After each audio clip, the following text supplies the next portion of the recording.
Good afternoon, everybody in YouTube. This is Rick Thomas from Obsolete Video Services. Hey, guys. All right. Well, it was a complete success. We were able to get this 1960s videotape, IVC, black and white on the IVC machine. I was able to actually get the thing transferred to a file.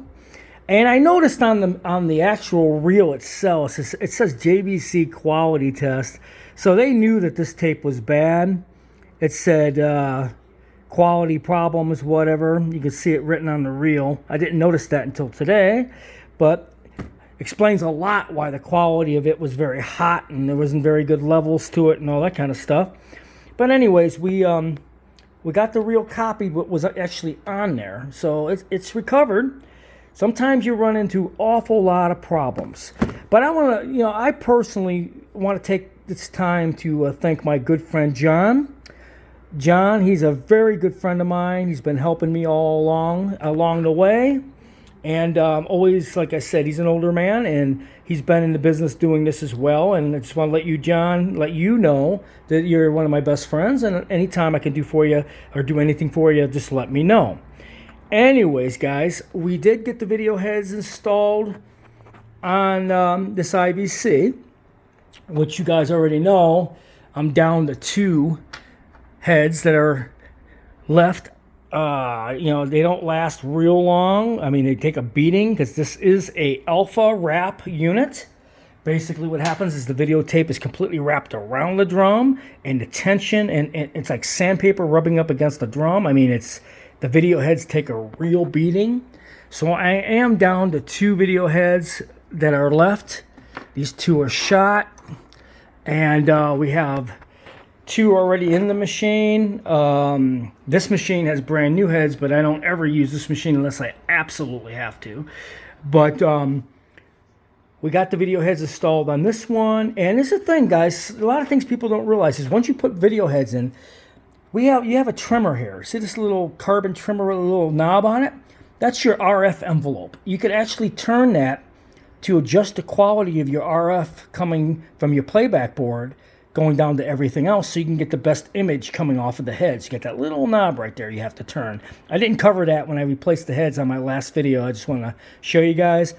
There's a little RF knob there for your signal. You can take a screwdriver to it and set the RF, and you can get the video signal playing really, really good. And as you guys can see, without the service manual, you wouldn't know all these things, but the service manual guides you in every step. And like I said, this came from my good friend John, who gave me the service manual to work with, which is a real big help because I have the IVC 870, as you can see, and that shows you all the parts and shows you all the alignments, even the specifications for the boards. So having the service manual to this IVC is a must. But now that my genius way of making video heads, now I have this secret of actually making video heads for these machines. I can actually make my own. So we're going to be in the process of getting a few other machines so I can cannibalize the heads out of them, so I can make a couple more head tips for this IVC,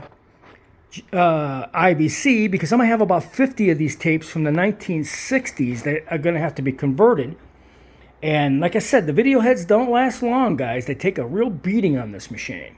So video heads are very, very important. But then again, this is a machine from the late 60s, early 70s, and there is no parts for this machine. It's a very rare machine.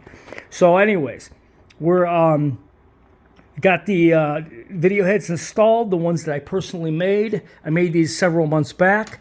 They work fantastic. So we can get the video heads installed, and I'm also right now taking the video through the HitPaw video software, so I could drop out the noise in the video and make it even cleaner, and making an MOV file for the customer. So I'm taking it 3 different steps. I had to make video heads for the machine. I had to take it into the system. The recording wasn't all that great to start with because they already marked on there it's a quality test tape. But anyways, the video I was able to recover from the tape itself. We're now taking into video cleanup software by HitPaw. The software right now, it's running. It's taking a while to render, about an hour or so it'll be done. It's going to render that whole video that I captured from this IVC tape, which was in so-so condition. They didn't do any white balances or anything like that, but it is copied and the music is there. So you could call this a successful videotape recovery save from something from the 1960s. I hope you enjoyed this video.